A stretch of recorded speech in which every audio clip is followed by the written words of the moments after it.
عثمانی سلطنت کا ایک بادشاہ تھا جس کا نام تھا سلیمان. گزر رہا تھا نجف اشرف سے اور مولا علی کے احترام میں، اگرچہ کہ اس کا تعلق اہل تشیع سے نہیں تھا، لیکن مولا علی کے احترام میں علی کا مزار نظر آیا، سواری سے اتر گیا. کہتا علی کے احترام میں پیدل چلوں گا. اس کا ایک وزیر تھا قاضی عسکر، ناصبی تھا.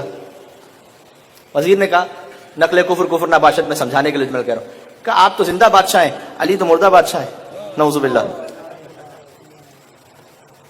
تو زندہ بادشاہ کیوں، اب میں وہ لفظ پھر نہیں دہراؤں گا، کیوں ان کا احترام کرے؟ آپ کی تو اپنی حیثیت ہے، آپ کے لیے مناسب نہیں ہے کہ آپ ایک شخص جو گزر گیا دنیا سے اس کے احترام میں سواری سے اتر رہے ہیں.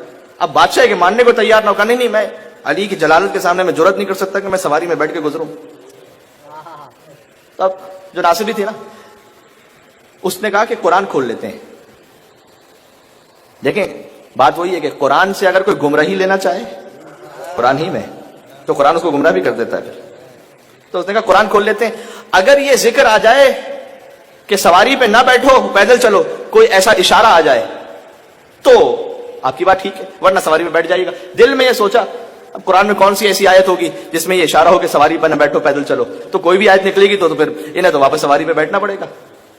بادشاہ نے کہا چلو ٹھیک ہے، قرآن کو کھولا. میں قربان ہو جاؤں علی ابن ابی طالب کی، قرآن کو کھولا، آیت نکلی سورہ طٰہٰ کی، فَاخْلَعْ نَعْلَيْكَ إِنَّكَ بِالْوَادِ الْمُقَدَّسِ طُوَىٰ.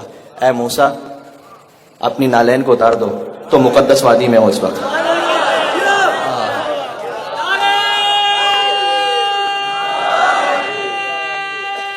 جی مل کے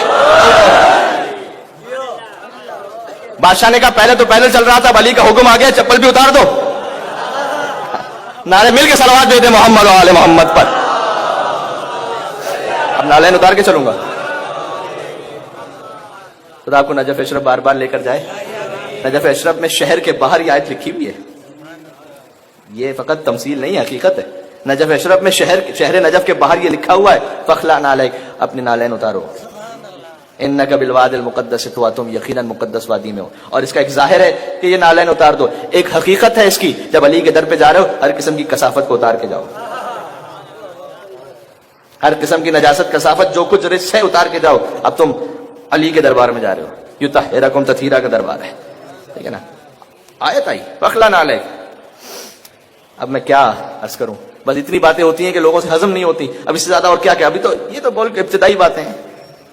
آواز جو بہت دور دور تک جا رہی ہے، بہت میسج چلا جائے یہ سب تک کہ آپ ذرا سا کوئی معرفت کے مقام کو اوپر بڑھائیے تو بعض بھائیوں کو شک ہونے لگتا ہے، ارے بھائی یہ تو مسلمان بھی رہے کہ نہیں رہے.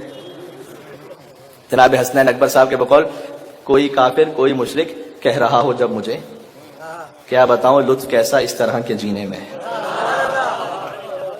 اگلا مصرع کہوں آپ قبول کریں گے، کیا بتاؤں لطف کیسا اس طرح کے جینے میں، لوگ تو لفظوں کا حیدر سن کے دشمن ہو گئے.